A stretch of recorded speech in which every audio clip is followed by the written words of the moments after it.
So I made a video on the bloodline of the serpent. You can find it on YouTube or the Heavens Delight too.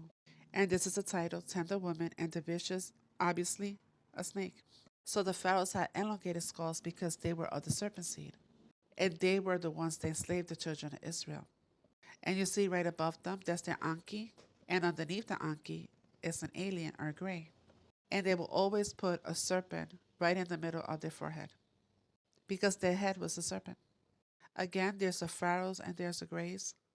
More artwork, religion meets science. So this is a Jesus Christ that gave to the world, right? And on either side, you see the spaceships. So there goes Jesus, the Queen of Heaven, and a fleet of spaceships. The so-called baptism, and above, a spaceship. Another one of the crucifixion again, spaceships either side. The Queen of Heaven, spaceship above her shoulder. I know it's small, but the spaceship above, right in the center, is Jesus, and the 12 apostles are in the spaceship. And keeping in mind that this is not Yahushua HaMashiach, but the Celtic god that they gave to the world, Jesus. Pope says that he would definitely baptize aliens if they asked him to.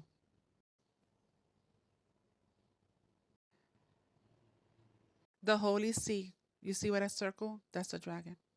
Like I covered in past teaching, the District of Columbia is the 3 cities that run the world.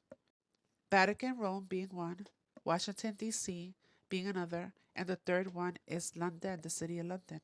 And all presidents are related to the King of England. Right here, sitting in London, dragon worship. This is during Prince Charles' beatitude. As you can see, the dragon right there in the crest, because he is the dragon in the book of Revelation. There are 3, the dragon, the beast, and the false prophet. RH negative blood type, the Great Awakening chart. RH negative blood type, Anunnaki blood types, Dracos.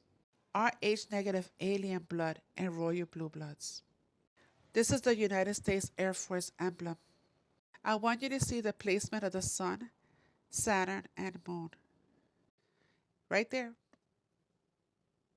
I'm going to play for you a couple clips, including this one right here. Val Valiant Thor. And he worked within the government of the United States. And he has 6 fingers on each hand, just like the giants, the Nephilims. So his name is Thor, right? So Thor backwards is Roth, as in Rothschild. And Roth means red. And Esau was red. Red child. And Thor is a Nordic god. And like I explained before, that the god that they serve is androgynous. Janos and Sibyl. There's a female version of Thor. The Garden of Eden covenant. The covenant of the serpent, snake. The devil, dragon, Cain. His angels, demons, and his seed. The Brotherhood of the Snake has been the world's most powerful tool for preserving mankind's status as a spiritual ignorant creature of toil throughout history. During all that time and continuing today, the Brotherhood and its networks organizations, I cannot make out that word, intimately tied to the UFO phenomenon. In other words, anyone pushing the UFO phenomenon are with the Canaanites, the seed of the serpent, part of the Brotherhood. So the Vatican, Bati means dad, combined with Cain, Vatican. So, Valiant Thor's mission is to save mankind, specifically to help mankind return to God. And Val asks Frank to help spread this message. In exchange, Val will share all the wonders of the universe with the human race. And though this meeting is a short one, Val reveals a lot of information. He confirms that there is intelligent life on other planets, many other planets, and there are more solar systems in the universe than we could even dream of. And over the next few years, Val works with the United States government and agrees to share some of his technology. NASA. Right. I have a picture of one of the aliens been working for the United States Pentagon for the last 58 years. His name is Val Valiant Thor. He's right here. There's my father in the background. This old place, the ready room of the USS Eldridge, Al Bielek has probably explained, or maybe even shown you this picture. There's a list of some of the notable people in it. They're all the atomic bomb scientists of the day, all the time variant experimentalists of the day, all the top physicists of that particular day. This was in August of 1943. Now this guy has not changed one iota in 58 years. Started work, he came here, crashed here or whatever.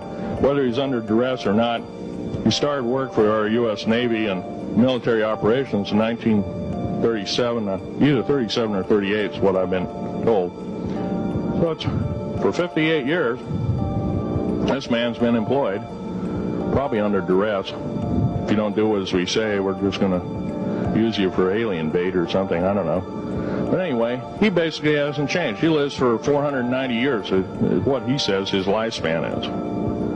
Now, he's supposedly a semi-benevolent, he's a human-looking type person. He has 6 fingers and 6 toes, and he's got one oversized heart, one lung, giant lung.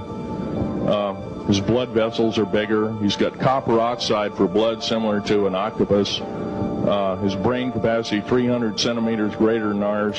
He has a thinking capacity, IQ, if you were to measure it, be totally off the scale, be about a 1200 IQ.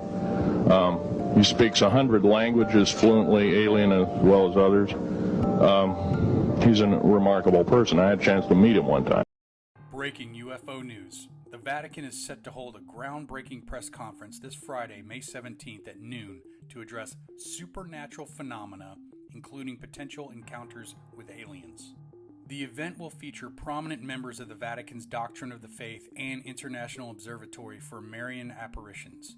It aims to present new guidelines for discerning supernatural occurrences. This marks the first such conference since 1978. Perhaps prompted by a recent rise in media reports on aliens and mystical phenomena, the Vatican will outline how it plans to handle these types of encounters.